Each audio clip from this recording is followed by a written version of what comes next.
Hey guys, I'm back. It's been a long time since I've been on here doing a review on YouTube, but I want to give some commentary about this latest episode of Real Housewives of Beverly Hills.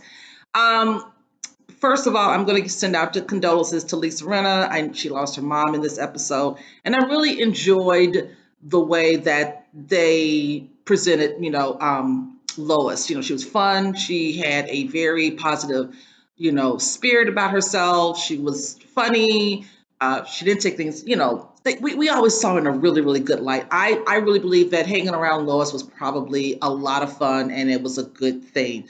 So unfortunately, we found out that Lois had a stroke, and then she was placed into hospice. She had a DNR, so she was 93 years old, and I know this was very difficult. I've been through the whole losing a mom. I know how this feels, so I can relate to how Lisa Rinna feels.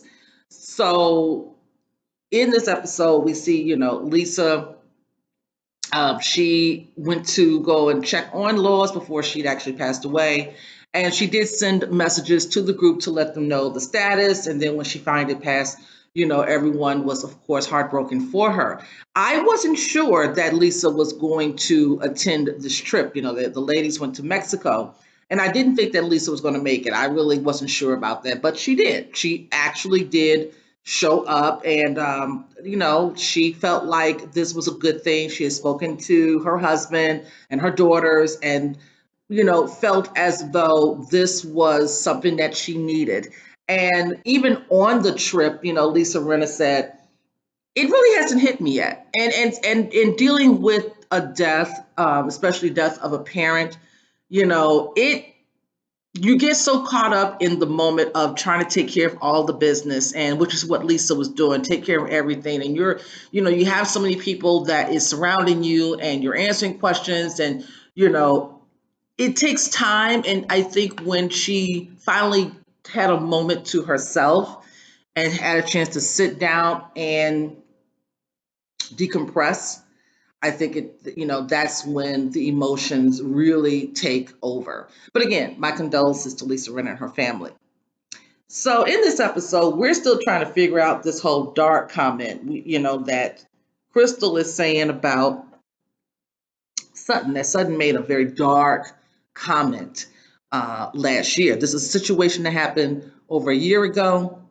We know that Sutton and Crystal had a little bit of a run in, the whole, are you that type of girl? And Sutton was like, I don't see color, I don't see race. And, that bothered Crystal. And then we had the whole violate situation with Sutton walking in on Crystal, who was not dressed. And so we didn't know, at least the viewers didn't know, and apparently the ladies didn't really realize that there was something else that went on, and that there was a comment, or there was a conversation the next day between Crystal and Sutton, and that based on what Crystal said in that conversation, it became dark, and I don't know what that could have been.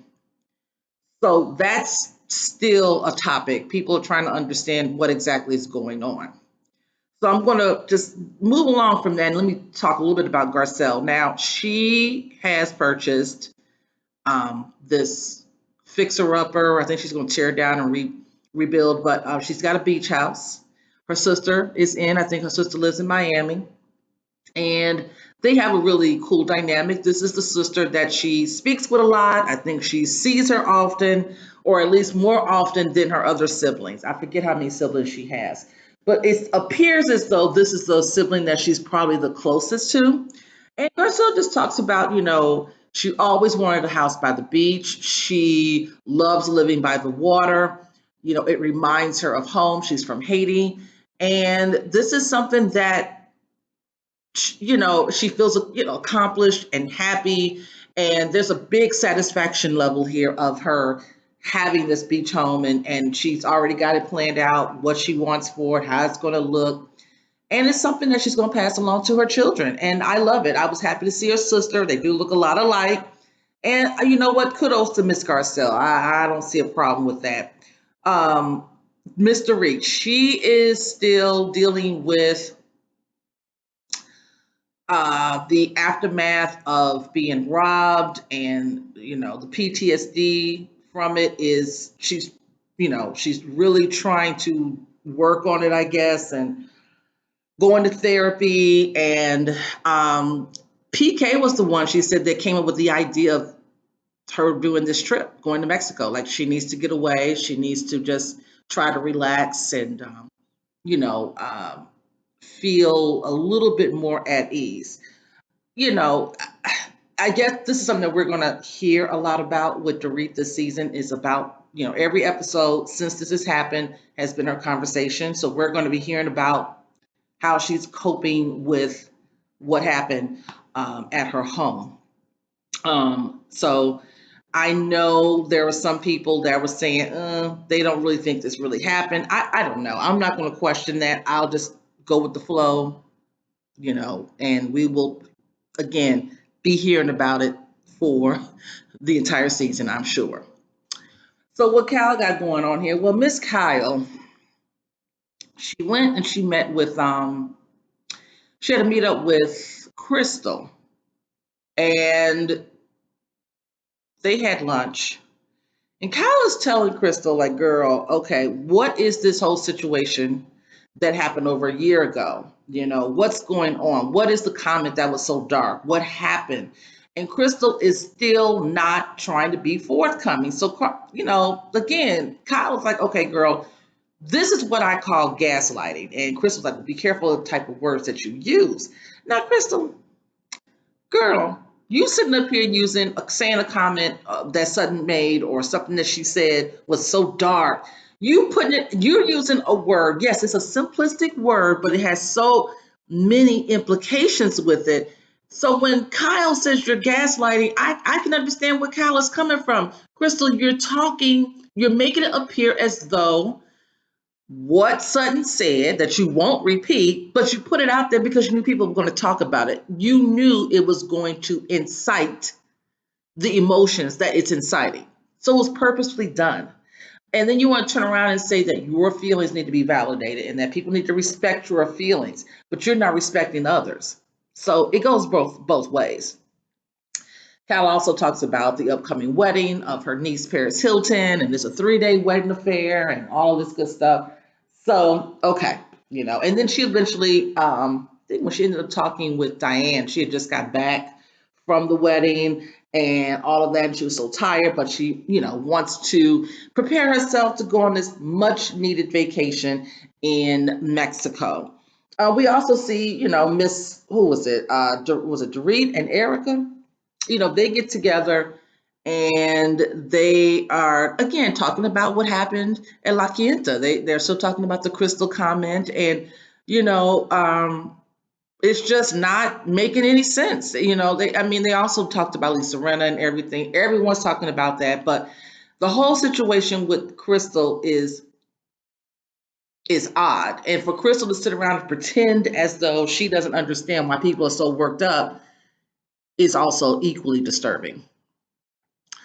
Okay, so we get a conversation with Diane and Kyle. I am still trying to get used to Miss Diane. I really don't see the connection with her at all.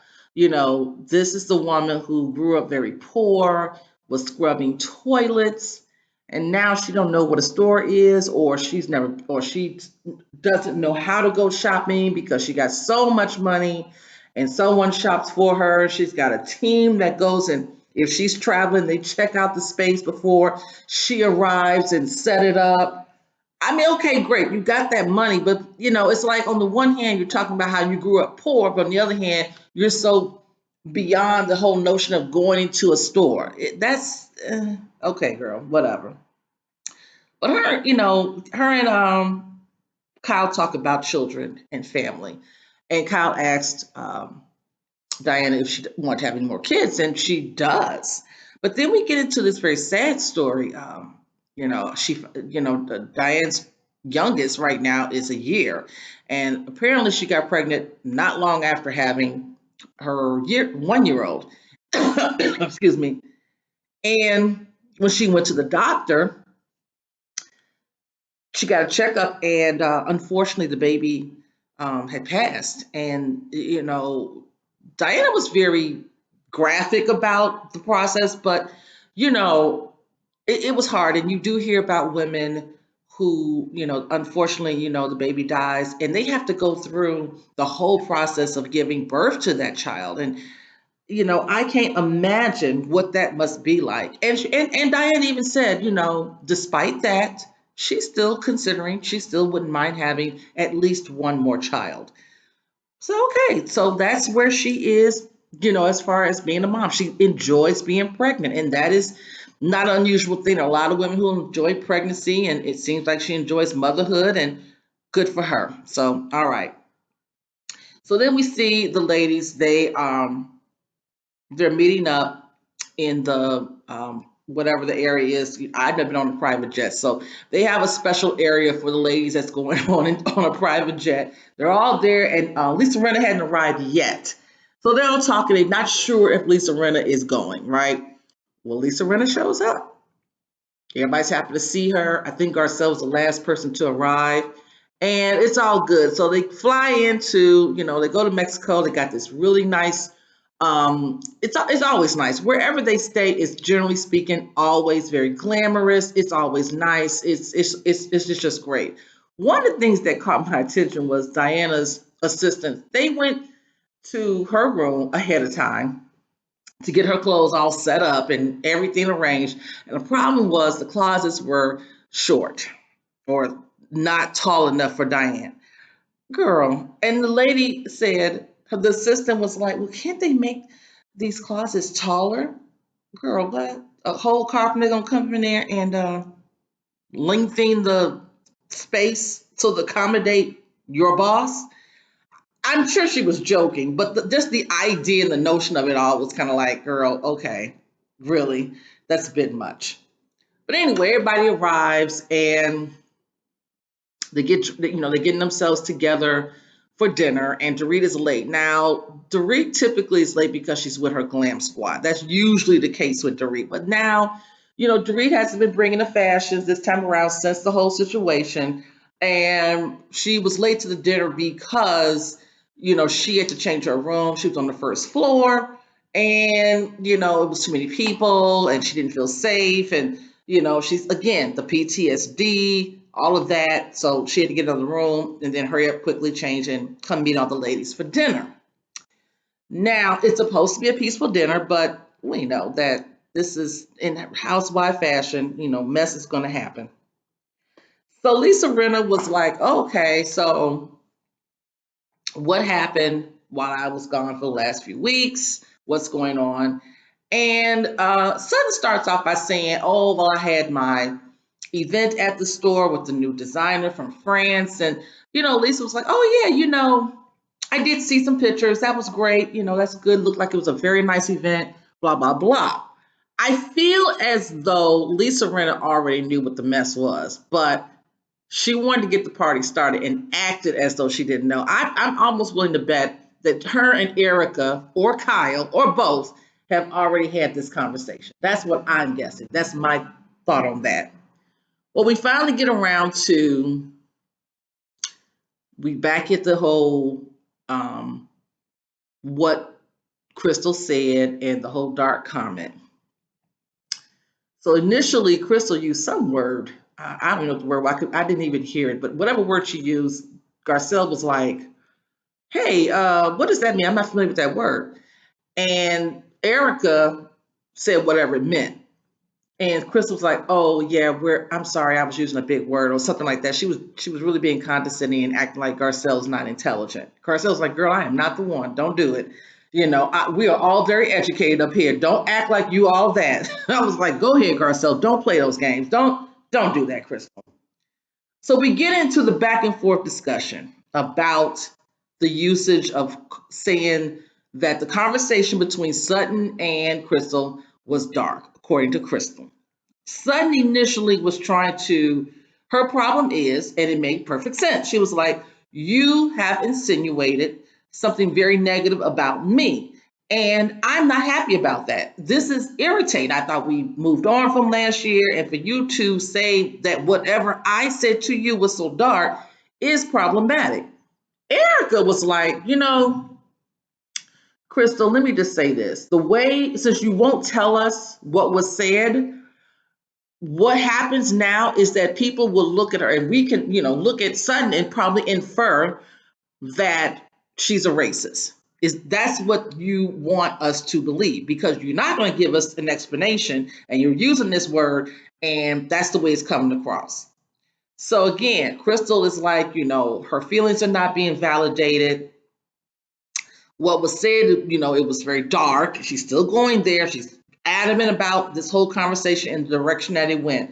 And everybody else at the table now at this point is like, girl, if you're not going to say it, you're sitting here, you are assassinating this woman's character, and that's not fair. That's not right. Are you that girl? And that's me saying that. But I'm trying to understand where and what is going on. Like, what is the purpose of this passive aggressive behavior? What is really going on? Are you making something up? Is this real? Are you trying to make yourself seem more interesting? Because I know you know what you're doing, Crystal. I'm addressing Crystal.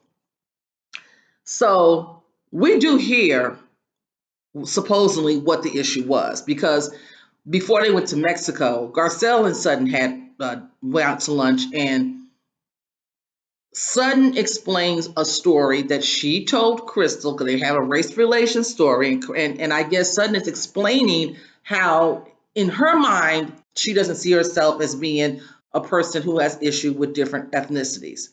And she talks about she got, has a pool, and her daughter grew up with all types of friends, black girls and Chinese girls and all this and that and the other.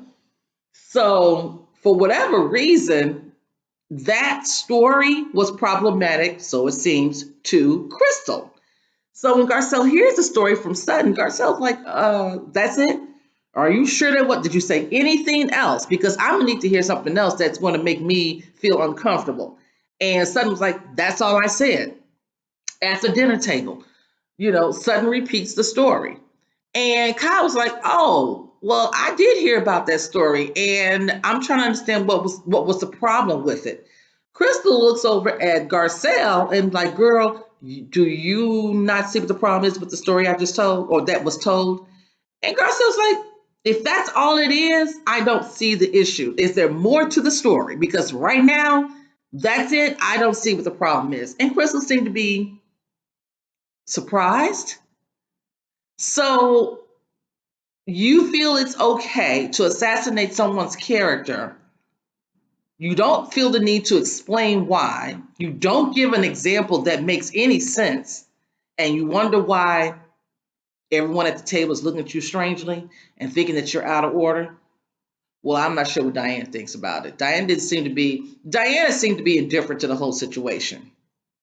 She really didn't seem to care. But everybody else had, well, yeah, everybody else had something to say. Diana was just sitting there like, okay, is this really important? That's the way I got from Diana. So I'm gonna leave that alone. But yeah, that was the whole conversation at dinner. Someone mentioned about, well, Crystal, you're only 38. That don't mean anything. Please, she's a grown woman. So that's the episode. I ain't seen it for Crystal right now. And I don't see it for Miss Diana, to be honest. Again, I don't see the connection there. It's not working. Crystal, you're going to need to explain yourself, and very clearly. That's all I got. Talk to you guys later. Peace.